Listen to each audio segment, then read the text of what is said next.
L'accident vasculaire cérébral ou AVC nous concerne tous, mais ce n'est pas une fatalité. Pour le faire reculer, il faut mieux le connaître et mieux comprendre les actions de prévention. Au sommaire de Stop AVC, le magazine de la prévention, qu'est-ce que la fibrillation auriculaire, l'un des facteurs de risque de l'AVC? Quels sont les signes d'alerte sous anticoagulants et la conduite à tenir? Tout de suite, question d'AVC.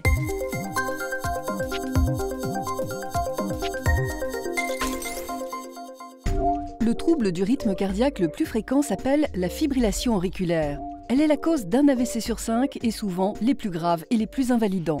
Connaissez-vous la fibrillation auriculaire? Non, je connais pas c'est quoi le nom? Désolé. Alors j'ai déjà entendu ce terme médical, mais je ne saurais pas le définir. On est dans la fibrillation auriculaire. Je pense que c'est une maladie très sérieuse du cœur.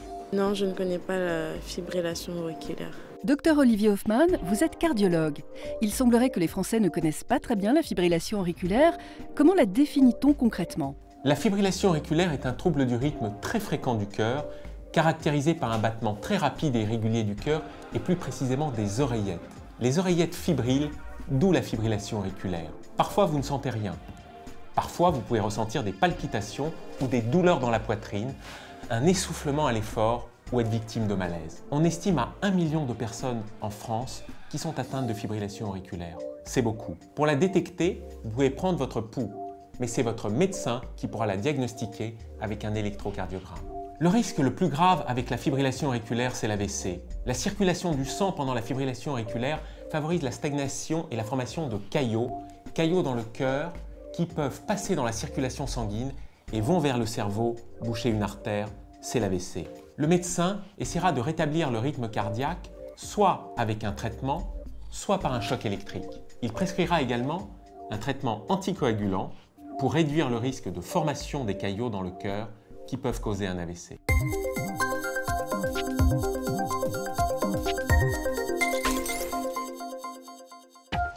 Avec une fibrillation auriculaire, vous avez 5 fois plus de risque de faire un AVC. C'est pour cela que le médecin prescrit un traitement anticoagulant. Mais il existe des effets secondaires. L'éclairage du professeur Jean-François Bergman, chef du service de médecine interne à l'hôpital Lariboisière à Paris. Donc quand on donne un anticoagulant, on veut que le sang ne fasse pas de caillots, et donc on le rend plus fluide, et dès lors qu'il est plus fluide, il risque de saigner. Quand il s'agit de petits saignements, par exemple les dents, les gencives qui saigneraient quand on se lave les dents ou une coupure, il suffit d'appuyer et puis ça va s'arrêter tout seul. Si les saignements persistent, ou s'ils sont très intenses, ou s'ils entraînent à fatigue, pâleur, essoufflement, il faut consulter votre médecin qui va à ce moment-là vous examiner et faire peut-être une prise de sang pour voir si vous avez effectivement une anémie par saignement. Il faut vraiment vivre normalement quand on prend des anticoagulants. Mais bien évidemment, il ne faut pas faire de sport violent, il ne faut pas faire de gestes qui entraîneraient des traumatismes, qui feraient effectivement des saignements. Mais il faut vivre normalement, il faut jardiner, bouger, faire des sports non violents, mais avoir une activité la plus normale possible. Retrouvez d'autres informations pratiques sur les anticoagulants oraux et sur le risque d'AVC sur stopavc.fr.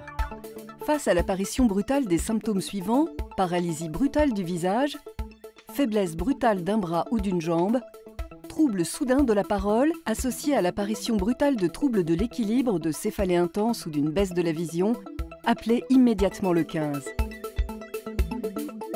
Plus d'informations sur www.stopavc.fr.